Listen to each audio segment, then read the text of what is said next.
प्यारे विद्यार्थियों, आज की इस वीडियो में हम कॉन्ग्रुएंट ट्रायंगल के बारे में पढ़ेंगे। कॉन्ग्रुएंट ट्रायंगल को पढ़ने से पहले कॉन्ग्रुएंट फिगर के बारे में जानना जरूरी है।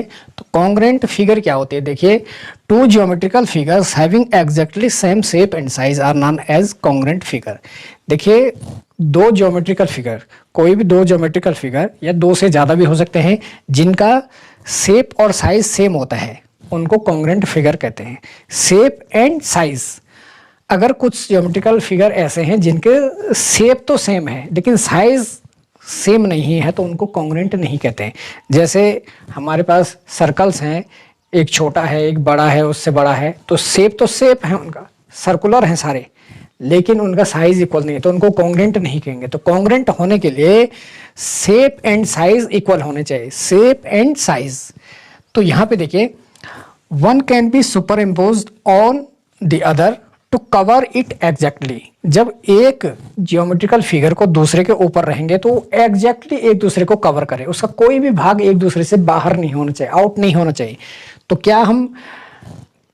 क्या ट्राइंगल ही कॉन्ग्रुएंट होते हैं या अदर जियोमेट्रिकल फिगर भी कॉन्ग्रुएंट होते हैं? तो ऐसा नहीं है। हम पढ़ेंगे इस वीडियो में कॉन्ग्रुएंट ट्राइंगल के बारे में, लेकिन अदर जियोमेट्रिकल फिगर भी कॉन्ग्रुएंट होते हैं। जैसे हम लाइन सेगमेंट ड्रॉ करते हैं, यहाँ पे ये ए बी एक लाइन सेगमेंट है 4 सेंटीमीटर, और इसी के इक्वल यहाँ पे सी डी हमने अदर लाइन सेगमेंट ड्रॉ किया, और इसकी लेंथ भी 4 सेंटीमीटर है। तो ये दोनों A B and C D both are congruent. ये दोनों लाइन सेगमेंट क्या है? ये दोनों क्या है? कॉन्ग्रुएंट है। ये दोनों कॉन्ग्रुएंट कहलाएंगे। जब इसको सुपरइम्पोज्ड किया जाएगा तो ये इसको एग्जैक्टली कवर करेगा, एग्जैक्टली कवर करेगा, क्योंकि इनकी सेम शेप एंड साइज है। शेप एंड साइज क्या है? इक्वल है इनकी। और क्या हो सकते हैं? जैसे सर्कल है, यहाँ पे देखिए एक सर्कल ड्रॉ किया हमने, और दूसरा सर्कल ड्रॉ किया। ये बड़े छोटे हो सकते हैं। सपोज इसकी रेडियस R1 है और इसकी रेडियस क्या है? R2 है। तो if R1 is equal R2, यदि दोनों की रेडियस इक्वल हो, दोनों की रेडियस इक्वल हो, तो ये दोनों क्या होंगे? कॉन्ग्रुएंट होंगे। यहाँ पे देखिए दो कॉइन है मेरे पास, एक कॉइन एक दूसरे के ऊपर सुपर इम्पोज किया जाएगा तो इसको एग्जैक्टली कवर करेगा। तो ये क्या है? ये दोनों कॉन्ग्रुएंट कहलाएंगे क्योंकि ये इसको एग्जैक्टली कवर कर रहा है। यहाँ पे भी ये मैच बॉक्सेस है, दोनों का शेप और साइज सेम है। तो देखिए, ये जब सुपरइम्पोज किया जाएगा तो ये इसको एग्जैक्टली कवर करेगा। तो दोनों ये क्या कहेंगे? इन दोनों को कहेंगे हम कॉन्ग्रुएंट फिगर। कॉन्ग्रुएंट फिगर का मतलब ट्रायंगल से ही नहीं होता है। कॉन्ग्रुएंट फिगर लाइन सेगमेंट हो सकता है, सर्कल हो सकता है, क्यूब हो सकता है, क्यूबॉइड हो सकता है, स्क्वायर हो सकता है, रेक्टेंगल हो सकता है। वो सारे कॉन्ग्रुएंट हैं जिनके सेम शेप एंड साइज होंगे। कॉन्ग्रुएंट ट्रायंगल क्या होंगे? सबसे पहले ट्रायंगल के बारे में। ट्रायंगल के कितने पार्ट होते हैं? ट्रायंगल के 6 पार्ट होते हैं। 3 उसमें साइड होती हैं और 3 एंगल होते हैं। ठीक है, 3 साइड एंड 3 एंगल। और इसमें जो ए बी सी है, इनको वर्टेक्स कहते हैं। ये वर्टेक्स है, इसके पी क्यू आर वर्टेक्स है। ए बी इसकी साइड होगी, बी सी साइड, ए सी साइड। और यहाँ अंदर की बात करें तो एंगल, ये बी एंगल हो गया, ये ए एंगल हो गया, ये सी एंगल हो गया। Two triangles are congruent if the sides and angles of one triangle are equal to the corresponding sides and angle of the other triangle. Hence, congruent triangle are exactly identical. एक word आया है corresponding। corresponding का मतलब क्या है? अब देखिए, corresponding का मतलब होता है, अगर हम इस ट्राइंगल के ए बी साइड की बात कर रहे हैं तो इसमें भी हम पी क्यू साइड को लेंगे। करस्पॉन्डिंग ए बी का करस्पॉन्डिंग साइड होगी पी क्यू, बी सी की करस्पॉन्डिंग साइड होगी क्यू आर, और ए सी की करस्पॉन्डिंग साइड होगी पी आर। ये करस्पॉन्डिंग साइड होती है। करस्पॉन्डिंग एंगल क्या होगा? ए का करस्पॉन्डिंग एंगल होगा पी, बी का करस्पॉन्डिंग एंगल होगा क्यू, और सी का करस्पॉन्डिंग एंगल होगा आर। तो यहाँ पे करस्पॉन्डिंग का इक्वल होना बहुत ज़रूरी है। क्यों? क्योंकि देखिए, हम बात करते हैं इसमें एग्जैक्टली कवर की, कि जब ये सुपर इम्पोज की जाती है तो ये क्या करते हैं? एक दूसरे को एग्जैक्टली कवर कर लेते हैं। अब ये इस कंडीशन में कॉन्ग्रेंट है। सपोज हम इस क्यू आर को रोटेट कर देते हैं, और क्यू आर को जब रोटेट करेंगे तो जरूरी नहीं है कि ये इसको एग्जैक्टली कवर करे। जब सुपर इम्पोज करते हैं तो जरूरी नहीं है ये इसको एग्जैक्टली कवर कर, तो इसलिए बात होती है यहाँ पे करस्पॉन्डिंग की। तो करस्पॉन्डिंग साइड की ही बात करेंगे यहाँ पे, करस्पॉन्डिंग साइड, करस्पॉन्डिंग एंगल। और दूसरी बात, दो ट्राइंगल अगर कॉन्ग्रेंट होंगे तो ऑल पार्ट इक्वल होंगे। उसमें 6 पार्ट होते हैं, 3 एंगल एंड 3 साइड्स। तो अगर दोनों ट्राइंगल कॉन्ग्रेंट होंगे तो उनके 6 पार्ट क्या होंगे, अपने आप ही इक्वल हो जाएंगे। हम इनको किसी प्रॉपर्टी को लेके इनको कॉन्ग्रेंट प्रूव करेंगे, और कॉन्ग्रेंट प्रूव करेंगे तो इनके सारे पार्ट क्या हो जाएंगे, इक्वल हो जाएंगे। अब यहाँ पे देखिए, अगर A B C P Q R के कॉन्ग्रेंट हैं तो सबसे पहले तो हम इसको ऐसे लिखते हैं, A B C, triangle A B C congruent, ये इसका सिंबल होता है। Triangle A B C congruent to triangle P Q R. Triangle A B C congruent होगा ट्राइंगल पी क्यू आर के। और इसमें हम इसको ऐसा नहीं लिख सकते हैं, ऐसा नहीं लिख सकते हैं क्यू पी आर, फिर इसमें करस्पॉन्डिंग की बात नहीं रह जाएगी। जो हम करस्पॉन्डिंग साइड्स एंड एंगल की बात कर रहे हैं यहाँ पे ये नहीं रह जाती, ये रोटेट वाली बात हो गई यहाँ पे। तो जरूरी नहीं है कि ये फिर क्या होंगे, कॉन्ग्रेंट होंगे। तो हम बात करते हैं triangle A B C congruent होगा ट्राइंगल पी क्यू आर के। तो जब triangle A B C P Q R के कॉन्ग्रेंट होगा तो यहाँ पे एंगल ए एंगल पी के इक्वल होगा, एंगल ए एंगल पी के इक्वल होगा, एंगल बी एंगल क्यू के इक्वल होगा, और एंगल सी एंगल आर के इक्वल होगा। Side A B side P Q के इक्वल होगी, side B C side Q R के इक्वल होगी, साइड ए सी साइड पी आर के इक्वल होगी। तो ये है फिगर्स जब कॉन्ग्रेंट होते हैं तो उनके एरिया इक्वल होते हैं। मीन्स जब ये दो ट्राइंगल कॉन्ग्रेंट होंगे तो इनके एरिया इक्वल होंगे। और दो कॉन्ग्रेंट फिगर जो हैं, दो कॉन्ग्रेंट ट्राइंगल के एरिया हमेशा इक्वल होते हैं। लेकिन ये जरूरी नहीं है कि अगर दो ट्राइंगल के एरिया इक्वल हैं और वो कॉन्ग्रेंट होंगे। एरिया इक्वल होने पे कॉन्ग्रेंट जरूरी नहीं है, लेकिन कॉन्ग्रेंट होने पर एरिया इक्वल होंगे, ये जरूरी है। जब triangle A B C congruent है ट्राइंगल पी क्यू आर के, तो तब क्या होता है, ए बी करस्पॉन्डिंग साइड के इक्वल। ए बी बराबर होगा पी क्यू के, बी सी के करस्पॉन्डिंग कौन सी साइड है, बी सी इक्वल होगा क्यू आर के, और ए सी इक्वल होगा पी आर के। ए सी किसके इक्वल होगा, पी आर के। ठीक है, और भी इसमें बात करेंगे अगर एंगल की, तो एंगल ए इज इक्वल हो जाएगा angle P, angle B is equal हो जाएगा एंगल क्यू, और एंगल सी इज इक्वल हो जाएगा एंगल आर। ये इक्वल होंगे इसमें। अब आगे बात करते हैं criteria for congruency of two triangles. तो इसमें क्या क्या क्राइटेरिया है। एक है सबसे पहले side angle side, A B के करस्पॉन्डिंग कौन सी साइड है, पी क्यू। साइड एंगल, अब यदि हम एंगल ये लेंगे तो साइड ये लेनी पड़ेगी। साइड एंगल, साइड का मतलब होता है दो साइड है इसमें और एक एंगल है। तो एंगल कौन सा लेंगे, दोनों साइड के बीच बनने वाला एंगल, दोनों साइड के बीच बनने वाला एंगल। अगर हमने साइड ये ली तो एंगल अगर ये लेते हैं हम तो साइड ये वाली लेनी पड़ेगी, क्योंकि दोनों साइड के बीच कौन सा एंगल बन रहा है, ये वाला एंगल बन रहा है। तो देखिए, चलो साइड ये ले ली और दूसरी साइड ये ले ली, तो एंगल कौन सा लेना पड़ेगा, बी। और बी सी के करस्पॉन्डिंग कौन सी साइड लेनी पड़ेगी यहाँ पे, क्यू आर, तो एंगल क्यू। तो यहाँ पे देखिए, यदि एक ट्राइंगल की दो साइड और उनके बीच का एंगल दूसरे ट्राइंगल के दो साइड, दो करस्पॉन्डिंग साइड और उनके बीच के एंगल के बराबर हो, तो दोनों ट्राइंगल क्या होते हैं, कॉन्ग्रुएंट होते हैं। यहाँ पे देखिए, इफ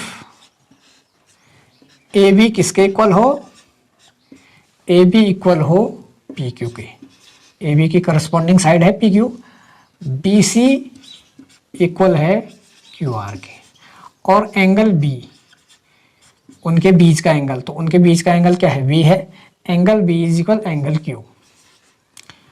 यदि ये कंडीशन है साइड एंगल साइड, तो क्या होगा, triangle A B C, triangle A B C congruent होगा ट्राइंगल पी क्यू आर के। और जब दो ट्राइंगल कॉन्ग्रेंट होते हैं तो उनके ऑल पार्ट इक्वल हो जाते हैं। मीन्स अब इसके बाद हम कह सकते हैं कि एंगल ए बी किसके इक्वल हो जाएगा, एंगल पी के।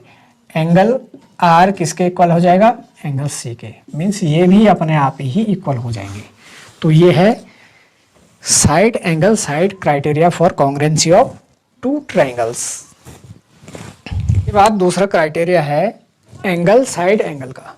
क्या है, angle side angle criteria for congruency of two triangle. तो देखिए एंगल साइड एंगल का मतलब है यदि हम एक एंगल बी ले लें और दूसरा एंगल ए ले लें तो हमको साइड कौन सी लेनी पड़ेगी, उनके बीच की। दो एंगल और उनके बीच की साइड। यदि किसी एक ट्राइंगल के दो एंगल और उनके बीच की साइड दूसरे ट्राइंगल के करस्पॉन्डिंग दो एंगल और उनके साइड के इक्वल हो तो क्या होते हैं, कॉन्ग्रेंट होते हैं। मीन्स और उनके बीच की साइड दूसरे ट्राइंगल के करस्पॉन्डिंग दो एंगल और उनके बीच के साइड के इक्वल हो तो दोनों ट्राइंगल क्या होते हैं, कॉन्ग्रेंट होते हैं। दोनों ट्राइंगल क्या होते हैं, कॉन्ग्रेंट होते हैं। यहाँ पे चलो ठीक है, मैंने एक एंगल लिया एंगल ए, दूसरा लिया एंगल सी, उनके बीच की साइड होगी ए सी। तो यहाँ पे भी दूसरा कौन लाना, ए का करस्पॉन्डिंग एंगल कौन सा है, पी, और सी का करस्पॉन्डिंग एंगल है आर, और ए सी की जो करस्पॉन्डिंग साइड है वो है पी आर। तो यदि किसी एक ट्राइंगल के दो एंगल और उनके बीच की साइड दूसरे ट्राइंगल में करस्पॉन्डिंग दो एंगल और उनके बीच के साइड के इक्वल हो तो दोनों ट्राइंगल क्या होते हैं, कॉन्ग्रेंट होते हैं।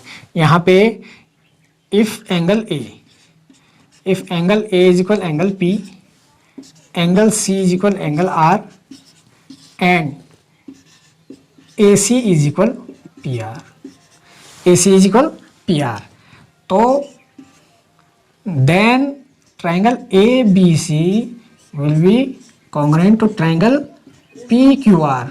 दोनों ट्राइंगल क्या हो जाएंगे, कॉन्ग्रेंट हो जाएंगे। और फिर क्या हो जाएगा, एंगल बी इज इक्वल हो जाएगा angle Q, auto B C is equal अपने आप ही किसके इक्वल हो जाएगा, क्यू आर के इक्वल हो जाएगा। Means 6 part, all 6 part will be equal. ठीक है, तो ये है दूसरी कंडीशंस कॉन्ग्रेंसी की, ये क्यों हो जाएगा। तीसरा जो क्राइटेरिया है वो है side side side, S S S, side side side. तो साइड साइड साइड का मतलब है यदि एक ट्राइंगल की 3 साइड्स दूसरे ट्राइंगल की करस्पॉन्डिंग 3 साइड के इक्वल हो। यदि एक ट्राइंगल की 3 साइड्स दूसरे ट्राइंगल की करस्पॉन्डिंग 3 साइड के इक्वल हो तो दोनों ट्राइंगल क्या होते हैं, कॉन्ग्रेंट होते हैं। अब यहाँ पे एंगल एंगल एंगल क्यों नहीं आया, देखिए एंगल एंगल एंगल इसलिए नहीं आया, ये कोई प्रॉपर्टी नहीं है। ये एक ट्राइंगल है, सपोज ये इक्विलेटरल ट्राइंगल है और ये भी एक इक्विलेटरल ट्राइंगल है, ये भी 60 है, ये भी 60 है, ये भी 60 है, ये भी 60 है, ये भी 60 है, ये भी 60 है, लेकिन क्या ये कॉन्ग्रेंट होंगे, नहीं। क्यों, क्योंकि इनका साइज इक्वल नहीं है। एंगल तो इनके इक्वल हो सकते हैं, एंगल इक्वल हो सकते हैं लेकिन साइज इक्वल नहीं है, इसलिए एंगल एंगल एंगल प्रॉपर्टी कभी नहीं लेते हैं। साइड साइड साइड क्यों लेते हैं, क्योंकि साइड इक्वल होंगे तो एंगल अपने आप ही इक्वल हो जाएंगे। तो ये है इक्विलेटरल ट्राइंगल के लिए। यदि किसी ट्राइंगल के 3 साइड्स दूसरे ट्राइंगल के करस्पॉन्डिंग 3 साइड्स के इक्वल हो तो दोनों ट्राइंगल क्या होते हैं, कॉन्ग्रेंट होते हैं। Means if A B is equal P Q, B C is equal Q R and A C is equal P R. यदि ये इक्वल है, बी सी कॉन्ग्रेंट होगा ट्राइंगल पी क्यू आर के।